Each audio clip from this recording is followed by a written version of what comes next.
Live from the Nebraska Power Farming Show, this is the Sunrise Report. This special presentation is brought to you by Nebraska Power Farming Show and Slat of West Point and Richland. Now let's go to the grounds for this morning's Sunrise Report. Here's Bryce Doeschot and Chad Moyer.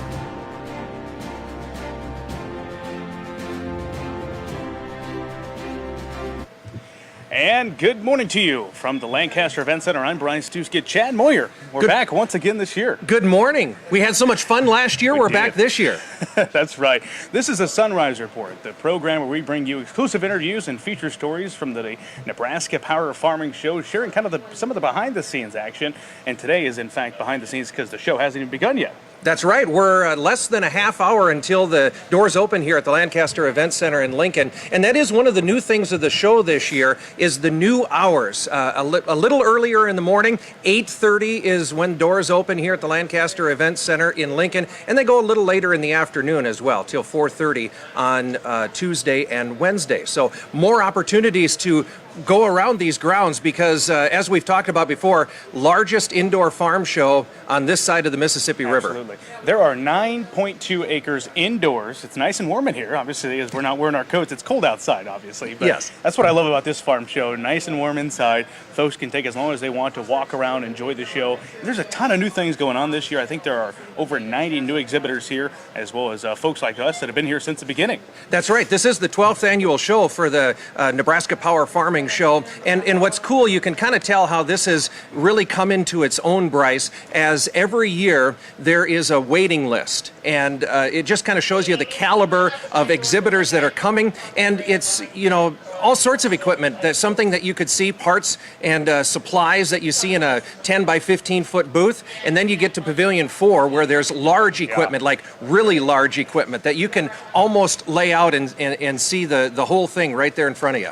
All right, well, coming up on the Sunrise Report, we have a rundown of the different seminars that are happening. But before we do that, Chad, you're going to have an interview for us this morning. Tell us who you'll be talking with. Yeah, we'll be visiting with Amy Dickerson. She's with the Lancaster Event Center, talking a little bit about how this show is set up and the economic impact that this brings not only to Lincoln, to Lancaster County, but the entire state of Nebraska. And so we'll be maybe get some future plans in there as well, Bryce. That's always fun, and a lot of exciting things happening out here at the Event Center. Before we get to that, we've mentioned 12 years. You've been here since the beginning, Chad. So I want to hear some of your thoughts and reflections as 12 years into the show, how much you've seen it grow, and what you enjoy most about the show as well. Well, first of all, on the growth aspect of it, it has been phenomenal, Bryce, and that is one of the huge success stories of this show. The fact that we started with 2 buildings back in 12 years ago. We had the multi-purpose room and the Lincoln room just adjacent to us, and then what is called Pavilion 1 right now. That's how the Nebraska Power Farming Show started 12 years ago. And they added a building and they added another building, and they've added another building. It's 5 buildings now that encompass the Nebraska Power Farming Show. And what is so cool is to see new face, the people that come down, you see them once a year, right? Reconnect with those people, but to see all the new people, and it's just constant traffic across the entire building. That's what's cool to see is people come in, make those connections in agriculture, and get some business done too. We can tell this show's been around a while because last year you just had a tiny little beard. Look at it now. It's grown a little bit in the last 12 months. Yes, I am using some pretty good fertilizer products, and since they haven't paid to be on our show today, I'm not going to mention who. All right, well, coming up, Chad, you're going to talk with Amy about some of the things happening here at the Lancaster Event Center. Folks, stay tuned. We'll be right back. The Sunrise Report is brought to you by these Rural Radio Network partners. The Nebraska Power Farming Show. The second largest indoor farm show, the Nebraska Power Farming Show, is produced by the Iowa-Nebraska Equipment Dealers Association in conjunction with local Nebraska and Iowa farm equipment dealerships. Visit the show this year and go to nebraskapowershow.com for more information. And by Slat. Slat Inc. is the largest contractor and manufacturer of hog equipment in the United States, with approximately 1,000 people directly employed and an additional 1,400 subcontractors working on the company's construction projects. Slat sells equipment packages to customers who choose to construct their own facilities, both domestically and internationally. Learn more at hogslat.com.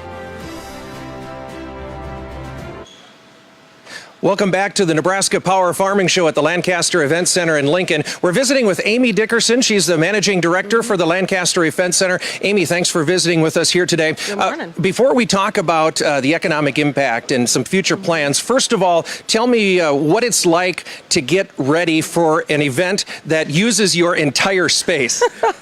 Yeah, the farm show figured out is 9.2 acres of booze, over 2,200 booths. It is crazy. I've got crews working 24/7. We've been working for actually weeks getting ready. We take every single stall and arena down, get all the dirt packed, get carpet down, and it's just crazy. The crew, I call them my magic crew. There's just no way about it. What they do. So when does equipment start coming in? When do you actually start to see some things arrive indoors for the show? Well, they start arriving outdoors like a week in advance, but it takes us a little while because we're actually have shows the weekend before the farm show, believe it or not, because we're really trying to use this multi-purpose fairgrounds year-round, over 320 events. So actually it's pretty amazing. It's kind of like Thanksgiving dinner. They're all showing up. It takes about 2 days to move it all in, and the exhibitors work really hard to get it looking good for everybody. Now, we said this is the biggest event that the Lancaster Event Center sees in a year, but just give us kind of a perspective of what else happens at the Lancaster Event Center around the year. This is our biggest trade show, but it's actually not our biggest spectator event. So we've got arguably the biggest county fair, 10-day fair every August, and we get about 130,000 people over 10 days. That's what the facility was built for. Other big events is we have really big spectator shows, like during the winter. So we've got a Shrine Circus, indoor motocross. We've got a professional bull ride coming up here over New Year's weekend. So you name it, you got it. Because you've also got, families are coming out here doing their wedding receptions. We've got small and large banquets, meetings, so just a whole variety. You were telling me before we went on the air here, the organization that runs these grounds is all about ag education. And boy, I mean, look at this. Isn't this ag education at its heart? Yes, it is. It's called the Lancaster County Ag Society, and all the counties in Nebraska pretty much have one. People think of it as the Fair Board, but officially it's the Ag Society. And our mission, now we're in our 149th year, is ag education. And there are lots of different forms. We've got over 700 4-Hers and FFAers that come out with 5,000 entries for the fair and year-round getting ready for that. But this is a great example, over 2,200 booths and about 9,000 spectators, farmers coming from all, hundreds of miles around. So it is we really believe, obviously eating matters. So the Ag Society is really passionate about that. And being the Lancaster County taxpayers built the place, and we're making sure that we really get good use out of it. It's a nice, affordable venue, multi-use. That's a lot of work because we got to change it for those different setups. But boy, we get a lot of use out of these buildings. We've talked to a lot of other event centers in the country, and this is really one of the leading ones in terms of you don't just park RVs at this fairgrounds. We use it year round. Yep. Amy, let's talk about what the Nebraska Power Farming Show offers the state of Nebraska, other than a place to come in and get warm in December. Well, it's this is the second biggest indoor farm show in the country. So, Nebraska rightfully is a leader in terms of the farmers in the area, the producers being able to come in and see just what's the latest going on, so that they can get the most out of their ground. My dad was a crop consultant. My grandfather was an animal science professor. So I sure get that. It is so important. And it's hard. There's a lot to keep up on. So great opportunity for the farmers to come out and anybody interested in the whole agricultural industry to really get up to speed. Yeah. Even an economic impact study was just done very recently.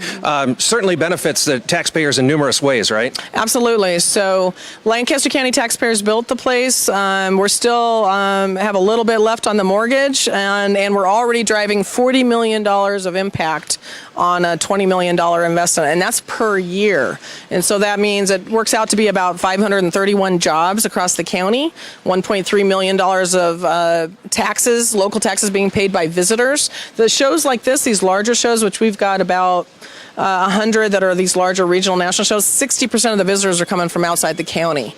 And so local Lancaster County taxpayers are really benefiting. These businesses are getting lots of visitors. But in benefits, that doesn't count all the business that comes to Nebraska, too, because these people have obviously got to drive, or fly to get here. So there's a lot of impact outside the county, too, for all of Nebraska. It's real exciting. Amy, it's it's been great to have you here. I have one more question before we let you go. Just lay out future plans for the Lancaster Event Center. Oh my goodness. Well, real short term, we're literally actively constructing right now, getting ready for the National High School Finals rodeo. It's the world's largest rodeo for about 1,700 high school contestants in 2020 and 21. We're going to have over 1,200 campsites with water and electric and a big covered grandstand outside and all that. That's going on as we speak, funded by visitors lodging tax.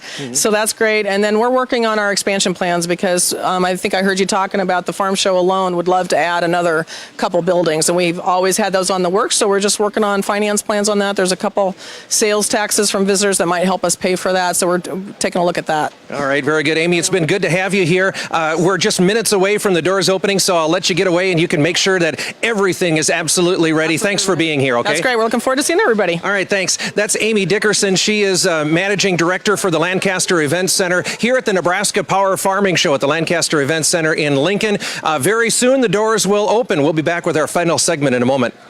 The Sunrise Report is brought to you by these Rural Radio Network partners.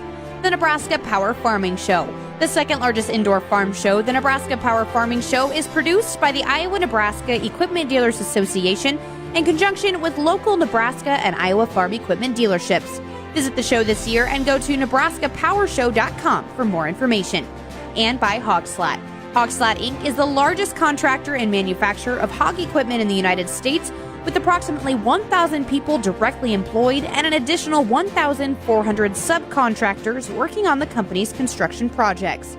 Slat sells equipment packages to customers who choose to construct their own facilities, both domestically and internationally. Learn more at hogslat.com.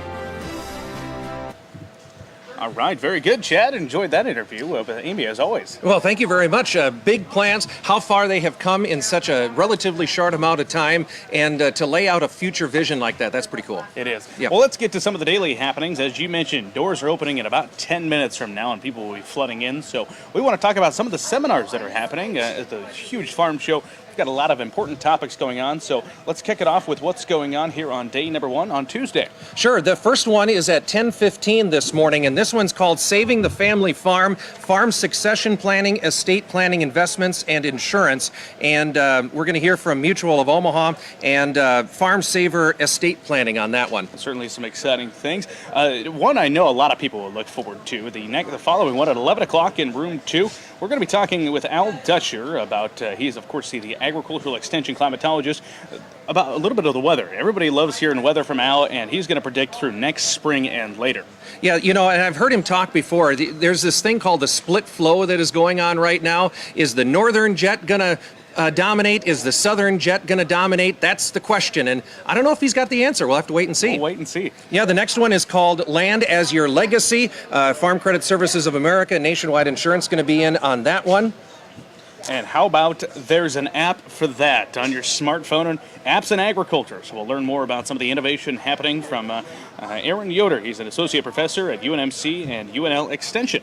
That takes us up through the noon hour. Just after 1 o'clock is a program that kind of tiptoes into the livestock side, cutting the costs of feeding cows, managing the largest expense in a cow-calf operation. And Mary Dranowski from UNL Extension is going to step in and do that seminar, Bryce. And then at 2 o'clock, diversifying as a strategy to reduce risk and improve profitability. Another UNL expert, Jay Parsons, he's a biosystems economist, will be leading that one. And then to wrap up the seminar schedule this afternoon, establishing crop and livestock budgets, and Glennis McClure from UNL Extension, he's an ag economist, he will be in to finish out the day. And that is just day 1. We've got 3 days of this, so a lot of opportunity for folks to come out and do a lot of learning, see some of these innovations in agriculture that are on display. Of course, the second largest farm show here in the U.S. Tomorrow, though, let's real quick highlight this. There's an exciting event. You're going to be emceeing. Tell us about that. Yeah, this is another new event here at the Nebraska Power Farming Show. Our friends at Farm Credit Services of America have what they call a pitch contest. And when I've told people this, Bryce, they always think of the card game. And while that's a good idea, no, it's not. It's like that Shark kind Tank, of, right? It's Shark Tank for agriculture. Ag startups, ag technology companies will be vying for $20,000 in money, and then there's a People's Choice Award for another $5,000. There's 6 finalists. That takes place at 2 o'clock tomorrow afternoon in Pavilion 2. I'm happy to be a part of it, Bryce. It's going to to be a fun event. There are some Nebraska finalists. There are finalists from out of state as well. But that it is so cool to see what is going on in terms of ag technology right here in America's heartland. And in a fun way. As I mentioned, the Shark Tank atmosphere in an ag innovation should be pretty fun to see. And if you're coming out to the show, be sure to stop by the Rural Radio Network as well as our stations we have here. You can see our banners behind us, but we're located at 1052. Is that right? What pavilion do they call this? This is technically Pavilion 1. Okay. Yes. You can't miss us when you're walking around, though. Yeah, it's between the multi-purpose room and right as you enter into Pavilion 1. So stop in and say hi. Love to see you. All right, Chad and I are going to get to work on some audio reports, so be sure you stay tuned to a Rural Radio Network station as we bring you continued coverage on the audio side. Thanks for joining us this morning. We'll see you tomorrow.